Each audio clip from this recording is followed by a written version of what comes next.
you did say that you liked the Steelers before the season. They are 4-0. Chase Claypool was another guy who memed the Brady number 4 for the number of touchdowns that he had. Yesterday, I kind of pounded the table on my 4 downs that Big Ben is not getting an MVP talk, and he, like Russell Wilson, also has never received a vote for most valuable player in his career. Never. And maybe it's time to start pounding the table for him being an MVP, because unless everybody thinks his consolation prize of not being part of this conversation is the Comeback Player of the Year award he's going to get. Well, yeah, I mean, that's at this point, who knows? That may go to Alex Smith.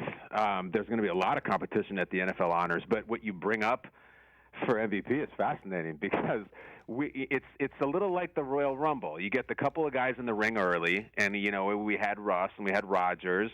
I think Josh Allen might have just gotten thrown over the top rope by Big John Studd. He might be out, but you get the other guys who are running in, who Roethlisberger and Ryan Tannehill is leading an undefeated team and running for touchdowns and beating the Bills and throwing. I mean, he looks great too.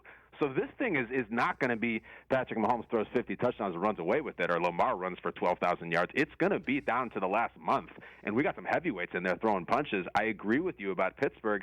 I thought they were going to win the Super Bowl before, Rich, we got to the Chase Claypool experience, which is delightful, a 6'4" Canadian receiver. The only battle that's going on I see with him, everybody likes him. There seems to be a lot of discussion about what his nickname should be, and I would only ask your thoughts on it. Please. I saw one suggestion I adored, which was if Calvin Johnson was Megatron, this guy, being last name Claypool, is Optimus Primus. Which I really, really liked. Okay. I know the Canadian roots are calling him Mapletron, and then they say when he goes to the the black and yellow striped jerseys, he could be a bumblebee. So there's a lot of Decepticon stuff going on, but I love the Primus thread. Okay, I will go with the Chase Churl. Oh, boy. Say it again? The Chase Churl. Kyle, don't entertain this for 1 second. I can't understand the word Rich is saying. Well, but again, I'm trying to help you, Rich. No, okay, so yes, the Chase Churl. Matt Ryan didn't want. I then went to Matt Stafford, not knowing at the time that they were best friends, that I was offering Matt Stafford the sloppy seconds that Matt Ryan did not want. I then went back to Matt Ryan again. He still rejected that. And then I called Patrick Mahomes and I said, how about the Patcherel?